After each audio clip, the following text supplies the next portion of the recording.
For my thesis, I wrote a piece of music. Would you guys like to hear it? Great. Well, that only gives me a couple minutes to talk about it, so I'm going to kind of go over the general themes. A while ago, I was on a plane ride from Las Vegas to Dallas, and I'm usually okay with flying, but I have kind of an overactive imagination. And on the plane, there's a bit of turbulence, and the engine started making noise, and the wings looked like they were wobbling, even though they always wobble, and they're supposed to do that. They're supposed to do that. And I convinced myself that the plane was going to explode and fly to the ground and blow up and kill me. And that didn't happen. I'm here. I was okay. But when I was on the plane, I had a legitimate near-death, well, it was an illegitimate near-death experience, but it felt like a legitimate one to me. I saw my life pass before my eyes, and everything that I loved was going to go away, and I became very distraught. I had a full-fledged panic attack, which I'm not normally prone to. And during that time, well, before that, I probably would have figured that the thing I would be most afraid of losing was video games or eating delicious food or something like that. But I had a bit of an epiphany, and I had a perspective change, and I realized the thing I was most afraid of losing was my girlfriend, Janet. And she's here right now, but I won't point her out because it would make her very upset with me. Anyway, I picked up my phone, and I plugged my headphones into it, and I listened to a recording of her voice over and over and over and over and over, like 100 times until the wheels touched the ground, and I was okay. And from that point on, she was sort of my muse for the piece of music that I wrote. The music that I wrote is a one-movement piece for piano called Love, the Savior. Love because I love my girlfriend, and she sometimes returns that feeling. And the subtitle is The Savior because without knowing that she was there and that I cared about her and that connection I felt with her, I honestly think I would have imploded on the plane. I don't think I could have made it. And afterward, I went on another plane ride from Dallas to San Antonio, and I was A-okay. So hopefully that'll never happen again. This piece is special musically because it has a motif, which some pieces have. A motif is a musical theme that's repeated throughout the piece. A famous one would be dun-dun-dun-dun, stuff like that. The motif for this piece is right here. This is a good example of it.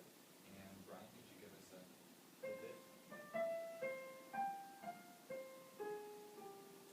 That's the motif of this piece. You'll hear it a lot. Keep your ears pricked up for it. This is a special motif in and of itself because it's a leitmotif, which means that it is a musical theme that represents a character or a person. In this case, it's my girlfriend. Very sweet and lovely. That penultimate note is kind of odd and sticks out, and that represents my girlfriend's ability to surprise me and sometimes be a little bit sneaky and always keep things spontaneous, which is part of the reason why I like her. So, without further ado, I'm going to hand it over to my friend Brian here on the piano. He's going to play it for you, and I'm going to follow along on the document camera and point out to you where we are, so you guys can kind of have sort of an idea of what's going on. So, take it away, Brian.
beautiful representation of your love.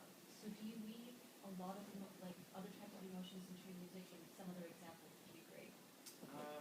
I wrote a piece a while back called Reflections on a Heartbeat, and while that also, people associate the heart with love, that was a very biological piece, and very mechanical in nature, and often had a very continuous plot. A lot of the times when I write music, I realize my inspiration about halfway through the piece. This piece was kind of similar. I had a couple of motifs that I liked, some things I was messing around with, but it wasn't until that plane ride that I realized that, yes, like this is what I want it to be about. And that's often the case with me, but that varies wildly from composer to composer. Some people don't really think of anything as being inspiration. Some people are only that, and everything has program notes and they explain everything they do.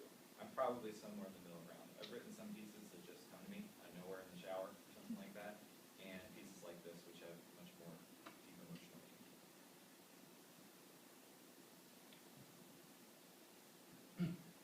You use the term leitmotif, which I associate with music of Wagner. Yeah. And something that Wagner, I think, does with the leitmotifs is like he'll do different kind of variations on them and play them backwards and upside down and stuff like that. And I'm not at all technical musically, but it seemed to me that something of the sort was happening sometimes with the Janet motif. Yeah, let's take a look at the Janet motif. So I actually had to search a little bit to find this one for Brian to show you. This is one note. This is it in its purest form. But this is a variation on it that comes right after it. Not only is it chordal, it has multiple notes playing at one time, but it doesn't finish the way this one did. This one does it front to back. But this one keeps going. Which leads into another more pure form of it here. It does have a couple of chords, but for the same part, it follows the structure. And then that leads into this one. Instead of going down, it goes up. So yeah, I do that all over the place, partly because sometimes I'll be singing it to myself, and I'll sing it the wrong way, or whatever way is not original. I go, oh, I actually kind of like that variation. Instead of changing the whole thing, I can just add this new version of it later in the song. I also do it to keep people from getting bored, including me.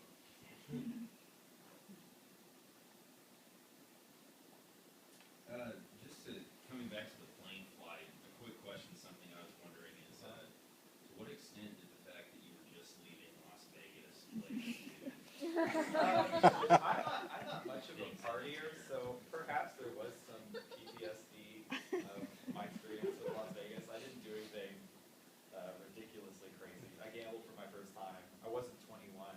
I mean, I had been 21 for a while, so that element of it wasn't really part of it. You know, I guess there could have been something about the trip, but nothing I could put my finger on, especially because the plane ride directly after that, the adjoining flight from Dallas to San Antonio, I was completely fine on. I think it just, a bunch of different factors culminated in a really bad experience. And I haven't flown since, but we'll see what happens. I'm always bowled over by people who can create music, Okay. and I don't know anything about it, so do some songs just come to you like this one, and then how long is the process to Okay. to finish? Again, it varies wildly. I played music on piano and clarinet and music in middle school and high school, but I was never very good at reading music. And so to an extent, I was pretty much a newborn when I started composing music, which is in my junior and senior year of high school. And I do it mostly based on my ear. I'll just kind of sing something to myself and then find where it is on the piano. I'm even bad at letter names of notes on the piano. I have to find it and sing it to myself and find it and sing it to myself. Most people are much more advanced than that. What was your question? Okay. How long, like how In long this do you case, create? I had a very, very empty shell of what I thought it might be or what I wanted it to be, and I really didn't start chugging it out until January, which was when the flight was. There had to be a very traumatic experience that happened to me before I chugged it out. Whereas senior of high school, I wrote a piece for some people in my band to play, my high school band, not a garage band, and that was steady, straight work, dozens and dozens of hours throughout the entire year. And a lot of it depends on, how much your creative juices are